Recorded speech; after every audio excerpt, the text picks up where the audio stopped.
Hey everybody, it's Chase with AV Pop Culture again, and you know there's no denying that 2025 was a less than stellar year at the movie theater. I think that's a fair way to say it, but 2026 has some hope, even for me, who can be a little bit pessimistic sometimes when it comes to new movies.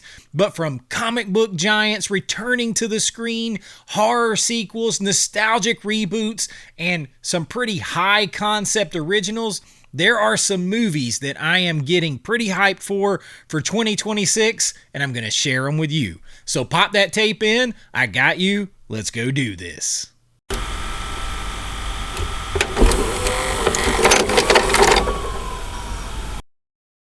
Alright, so no beating around the bush. This is just a fun video, things that I'm looking forward to, and there's a few things that I gotta kind of chuckle at, and we'll talk about those too.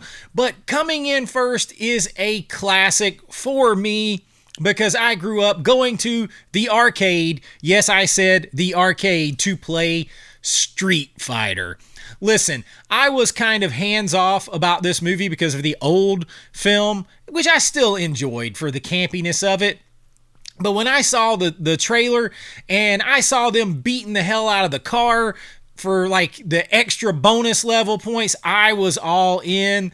It's just like, hey, we're going for it. We know exactly what it is. So after decades of sort of waiting around to see if we were going to get another one, we are getting this cool fight game adaptation, something I used to play in the arcade and then eventually at home. Looks like it's actually treating the source material, the game, with some respect and just going for it. Looks like fun. So Street Fighter has my vote for something to get excited about this year. Now, next up, I'm probably going to hear some moans and groans, but I'm just going to be honest. I'm looking forward to seeing Mando and Grogu. And not because I thought this show got better as it went, but because I liked the show so much when it first started. At that time, it felt like the best thing they had done with Star Wars in a really, really long time. Now, like everything else that they've done with Star Wars, it has gone careening off the rails. But I'm in to see how it all finishes up. So Mando and Grogu, probably two of the most iconic characters that have been created since the original trilogy, in my opinion. And we're going to check them out. I'm looking forward to just, if nothing else, you've invested so much time, you got to see how it ends up. So Mando and Grogu, I'm pretty excited to see it. Now, next up is Spider-Man Brand New Day. And look, this is, I think, Tom Holland's fourth solo movie now, and I think they're starting a whole new trilogy with this. And this one takes its sort of cue from the iconic Brand New Day comic book era.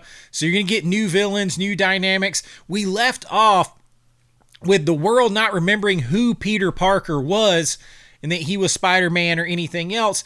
And honestly, that film was probably one of the better theater-going experiences that myself and my son had. We went and saw that together in a while, and so we're really looking forward to this. Spider-Man, you know, we're going to see him again in other Marvel stuff, but interested to see where they go from what happened at the end of the last movie. So new Spider-Man gets a thumbs up, waiting to check out for me, as does Jumanji 4, 3, 4, however you want to count it. Do you want to count the original?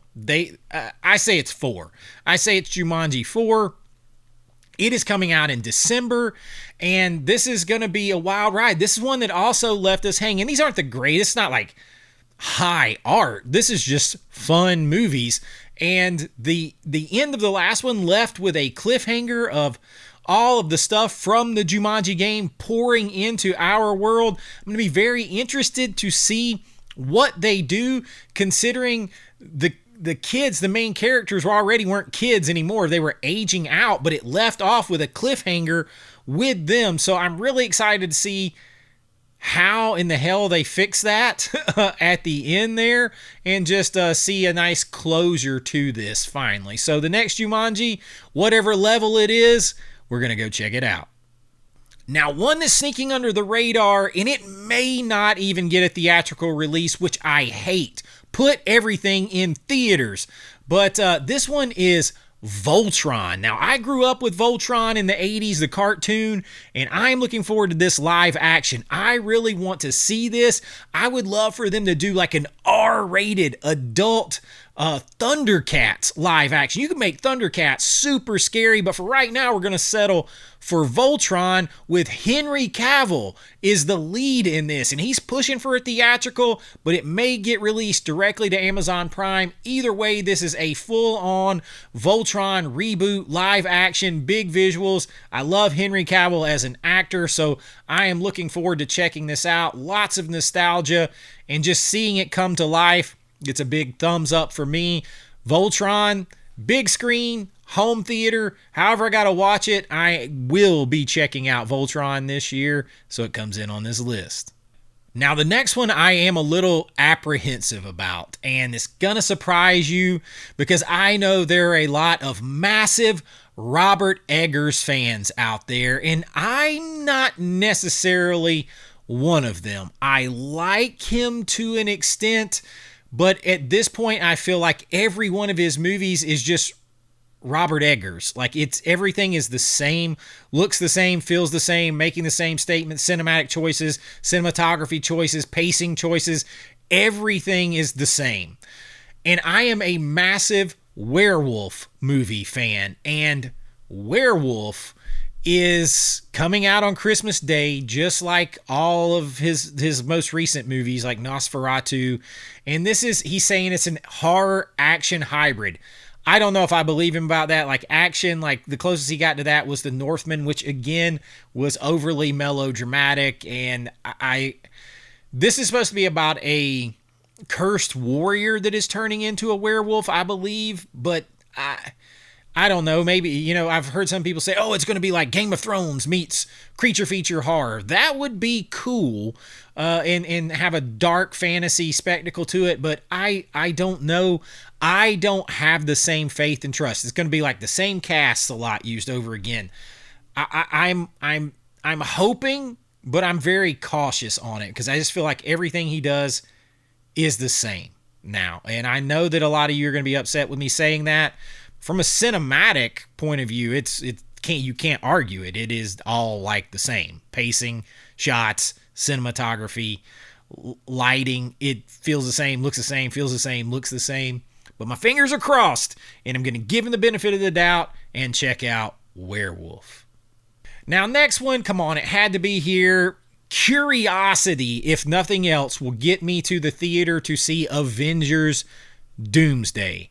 Because I think there is a good chance that this movie is going to toss away all of the stuff from Endgame. I think this movie is going to set up to allow them to erase everything that has happened since Endgame. I really feel like that could happen in this film. And I'd be interested to check that out because to me, they haven't really done anything right since Endgame. And honestly, Infinity War was better than Endgame. The truth of the matter is, since you've taken Joss Whedon and Jon Favreau more out of the story direction on all of Marvel, it hasn't been quite the same. You get a lot of people trying to write like Joss Whedon. That's where we have the Marvel-isms in, because there's a lot of people trying to write like Joss Whedon with the jokes and the self-referential stuff, but nobody understands his use of restraint with it. So it just becomes tired and over and over and over and over again. But I am curious as hell to see what they do with Avengers Doomsday. Lots of stuff, seeing these trailers come out. Hopefully they allow these guys, the hero men, to be heroic men again and not emasculated and made fun of and buffoons and all that kind of stuff that they have done to them. Hopefully we kind of get their balls back, I guess, is a good way to say it. And I just hope I kind of secretly hope that they wipe out most of the stuff from Endgame, after Endgame, with this movie. Curiosity, I look forward to checking it out. Now, the next up is a sequel, and it's Ready or Not 2. Now, this one comes out earlier in the year, so don't have to wait as long. A lot of these, matter of fact, I think half of this list comes out in December. Not sure about the wisdom of overloading 1 month with big releases when you're trying to get people to go back to the theaters. I don't know about trying to ask them to go 4, 5, 6 times in 1 month, competing for the same dollar. May want to think about spreading out these releases. But Ready or Not 2 doesn't have that problem because it comes out in March, and this sequel I'm very much looking forward to. It's going to just pick up right from the first film and continue on. You got Samara Weaving. This was a fun cult horror action film, basically horror based on hide and go seek, and it was a big cult hit and that I really enjoyed. And then this one takes the next step of adding Sarah Michelle Gellar, among others, in here as sort of a villain. So I am super hyped to check out Ready or Not 2. There's no question. I'm ready to go see it right now. Now, the next one falls into that I'm super excited, but also apprehensive category, and that is the Odyssey. Listen, you couldn't keep me away from going to see this movie. I'm going to go see this film. I taught ancient history. I love this stuff in addition to making movies. So this is like my wheelhouse. Having said that, seeing some of the armor and some of the stuff and images, I'm a little more apprehensive than I was before. It's in fact, comparing the armor between this and let's say Troy was much more accurate, which is saying something. But the Odyssey, listen, this is going to be big, epic, mythic battles, incredible cast, incredible director, obviously, epic storytelling on a classic grand scale. You could not beat me off with a stick to keep me away from the theater to see this. I'm going to see it in the biggest screen possible. There is no question, but I do have a little bit of apprehension after seeing some of the things. Not enough to even dream of keeping me away from seeing the Odyssey. Now, the next one is one that a lot of people maybe don't even know yet is coming out, and it is a movie that I promise you, if it's anything like the first, my son and I will be seeing it at the theater multiple times, and that's Violent Night Part 2. He's checking the list twice, baby, because that over-the-top first Christmas action thriller, basically Die Hard with Santa Claus and Home Alone mixed in, David Harbour playing a Viking version of Santa Claus. I think it's one of the top 10 Christmas movies ever made. Yes, yell at me, I do. So we are super excited to see this. I just told my son about it a couple days ago, and he's like lit up like a Christmas tree. So the first one was over the top R-rated chaos. I hope this one keeps that same energy. I would love to see some more backstory on Santa Claus as a Viking becoming Santa Claus. I dig it all. 100% in for Violent Night 2. Obviously, also yet another December release. And that just leaves my most anticipated, and if you follow me, you know I am a Steven Spielberg guy. He is my favorite director of all time. That hasn't changed since I was a kid, since I became a film director myself. It's never changed. I love Spielberg. I love sci-fi. I cannot wait to see Disclosure Day. This is a high-concept sci-fi thriller with Steven Spielberg behind the camera, and who knows how many more Steven Spielberg movies we're going to get before he hangs it up.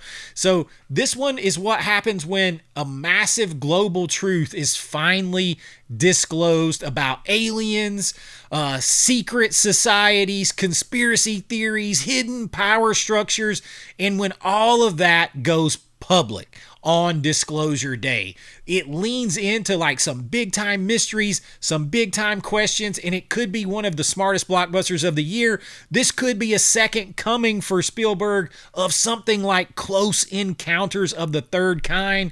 It has that kind of potential, and I am so incredibly pumped about this movie. Now, in Spielberg fashion, he ain't waiting until Christmas time. This is going to be a summer blockbuster. Might as well. He invented the blockbuster basically with Jaws. He's going to continue it right here, I think, with Disclosure Day. I am super excited to see it.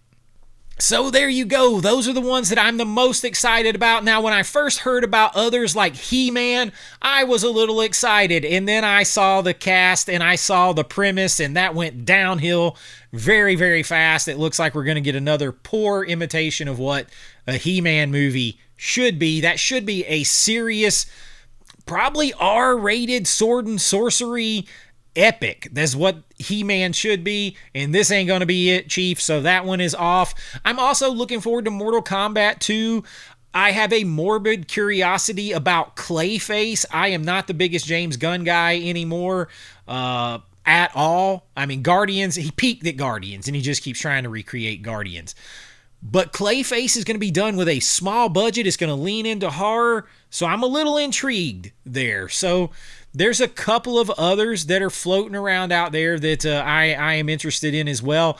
And that excites me because last year, or probably the year before, there is no way I could have made you a list of 10 or 12 movies and then had a few others to mention as well. So I think that means maybe we're getting on the right track. Hopefully, that don't mean that I could at the end of the year see all these and think, man, only 3 of them were good. I was wrong.